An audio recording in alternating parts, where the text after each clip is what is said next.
Hare Krishna. So, even though I have many verses that I'm going to be quoting, or at least 3, I will be basing this Bhagavad Gita series on chapter 2, verse 12, where Krishna says, "Neither was there a time when I did not exist, nor you, nor all these kings, nor in the future shall any of us cease to be." So basically what I'm going to be talking about that verse is the fact that Krishna took time to indicate not me, nor you, nor any of these kings.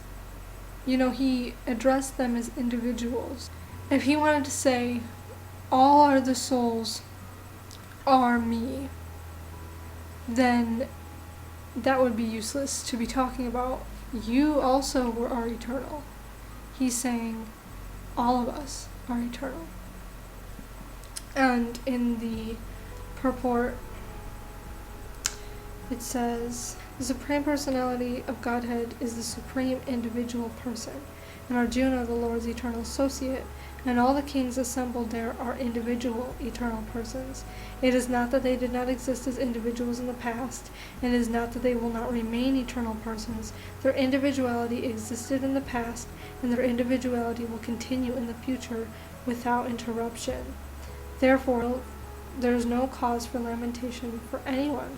The Mayavadi theory that after liberation the individual soul, separated by the covering of Maya or illusion, will merge into the impersonal Brahman and lose its individual existence is not supported herein by Lord Krishna, the Supreme Authority.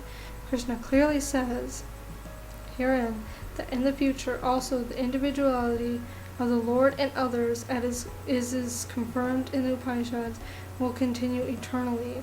This statement of Krishna is authoritative because Krishna cannot be subject to illusion.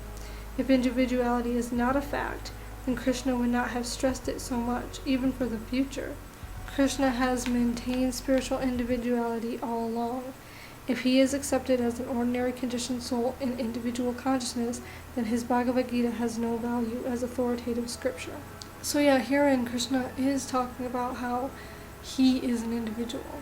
He wouldn't be talking about, he'd say we're all one, and I'm all that exists, so, when you die, you're just gonna jump into me.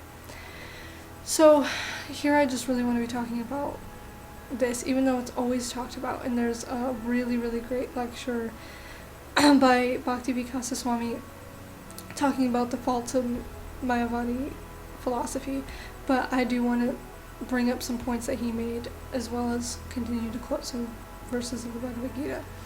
So, the whole idea of the Mayavadi philosophy is that we will merge into God. But the point is, if we are all going to merge at the end of this yuga, then what are we doing? What is the point? If we're all going to get the same exact treatment, then why try? Who cares?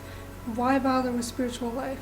If we're all going to get the same thing, then just, who cares? Enjoy life, I won't remember this life in my next life, so in my next life I'll just keep enjoying and enjoying and enjoying until the end of Kali Yuga. I'll just be a total douchebag, and then at the end of Kali Yuga I'll just enter into the Brahma Jyoti just like the other jnana yogi who spent lives doing penance. We're in the same state. Oh yeah. I didn't even have to try. It's really not fair. It's kind of like if you were in school and the kid who literally did nothing throughout the entire school year was able to pass because, that's just a law. But then the kid who works hard gets the same exact treatment. It's just not fair. It's not something that a fair God would make a thing. So what really is a thing is that there's, the idea of karma, and those who do not worship, they go lower and lower, and they'll continue to go lower and lower. So it's like, okay, the idea of an eternal hell is not a thing. You're not eternally going to be screwed, but you can get to a point where you're so low that it's going to take a lot to get back up. This life does matter, and you can't just lay back and think like, In my next life, I'll enter the Brahmajyoti, doesn't really matter. End of Kali Yuga, Kalki will come, kill me, I'll enter into his Brahmajyoti, whatever. So that's one of the faults. Also one of the faults is the fact that there's two words for Jiva and Paramatma, and why would there be two words if it's both the same thing? And also a huge one is that the Lord cannot be bound by Maya. He cannot be under his own illusion. So Krishna, there was a quote in the Krishna book, I think, yeah, where it says, I don't have the exact one on me, but it says, God is always God, no matter in any circumstance. God is always God. He can't stop being God.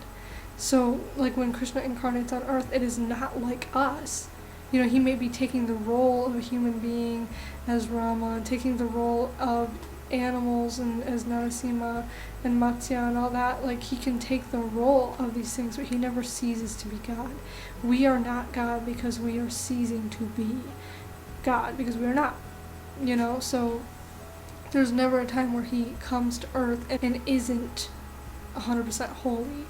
You know, like it's not like, oh, he comes onto earth and then he's bound by material nature and therefore he's subject to karma and all this crap like we are. No, when he comes, everything that he does is spiritual. Everything is a spiritual pastime, and it is purely spiritual. It isn't at all material in any way. So God is always God, no matter what. He cannot be bound by material nature. So therefore, if we were God, we could not be bound. I know some other Mayavadi people say that it's like a river going into the ocean, and when it goes into the ocean, it just goes back. I'm like, okay, well, do you still have your individuality? Are you still, you know, like I heard that same explanation by Swami Mukundananda, and he's not in a Mayavadi or impersonalist or anything. He uses the example of, okay, so we are like river into the ocean, but once you're in the ocean, you're like a salt particle. You know, like once we enter into Vaikuntha or Goloka or any of the planets in the spiritual sky, we are, you know, the spiritual sky practically is Krishna. So it's within Krishna, all of it is Krishna. So sure, we are entering into Krishna, but we still have our individuality, like the salt in the ocean. It's still salt. You know, the water can get into the ocean and it can be merged into the grand ocean, but it is still a salt particle. If the salt's not going to turn into it. Also, I have this t-shirt that I love getting shirts that aren't directly spiritual, but are spiritual because they remind me of spiritual things. It's like an orange and then orange juice, and the orange is saying to the orange juice, you'd be nothing without me. So it's kind of like that. Like, we are parts and parcels of Krishna. Krishna has made us with his own potency, kind of like the orange squeezed out makes orange juice. That is its own potency, but it's not the same. You know, an orange juice can't be going, I'm an orange, you ain't an orange. You're just made from the product of the orange. So in the same way, we are parts and parcels made from the energy of the Lord, but we are not him. We could never form ourselves back into that orange. No matter how many times you pour it back into the orange peel, it ain't going to turn into an orange again. So that was just a kind of silly example. And here's another verse from Bhagavad Gita. It is chapter 6, verse 47. And of all yogis, he who always abides in me with great faith, worshipping me in transcendental loving service, is most ultimately united with me in yoga and is the highest of all. So here's one of the many times Krishna says, it is like storming here. I don't know if you just heard that thunder, but it's a tenth. Anyway, this is the many times that Krishna says that bhakti yoga is the highest. So with that in mind, why, if bhakti yoga is the highest, why would entering into the Brahmajyoti also be the highest? Because a bhakti yoga does not, there's no room, there's no desire for the Brahmajyoti. As all the many very famous devotees have prayed to Krishna, I have no desire for liberation. So if Krishna declares that bhakti yoga is the highest of all yogas, why would Brahmajyoti entering into the impersonal void of God be the highest truth if bhakti yoga is the highest truth? Because bhakti yoga does not lead to Brahmajyoti. If Krishna says jnana yoga is the highest of all, or karma yoga is the highest of all, then sure, we could say then maybe the Brahmajyoti is the highest. But if Krishna is declaring that loving devotional service to him is the highest, then somebody who wants to give him loving devotional service would think that merging into a void of never being able to actually serve him, just merging into him, would be hellish. So that would take away the authority of bhakti yoga. And also the probably very well-known verse of chapter 15, verse 7, the living entities in this conditioned world are my eternal fragmental parts. Due to conditioned life, they are struggling very hard with the six senses, which include the mind. So, yeah, basically just saying they are my eternal fragmental parts. So, that's just, I could talk about this for so long.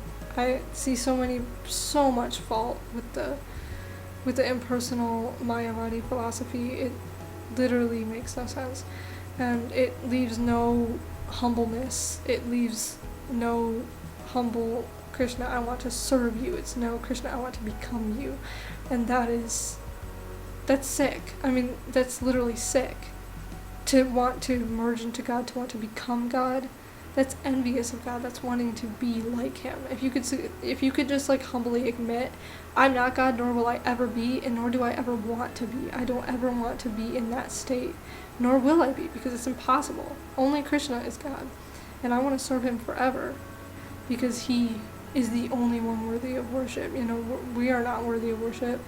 We're not, we can pay respect to people because they are his humble devotees. We can, give respects to the devotees because, he's shining bright in them, but, to respect somebody is different. Yeah, the Mayavadi philosophy of wanting to merge into God is just, it's literally worse than atheism. It's one thing to not believe in God, but it's another thing to think that you are God. It's sick. It's like, honestly, that's just the most egoistic thing. I can't. Okay. Anyway, before this video gets too long, but past my 15-minute limit, I'll go. So, thanks for watching. Hare Krishna.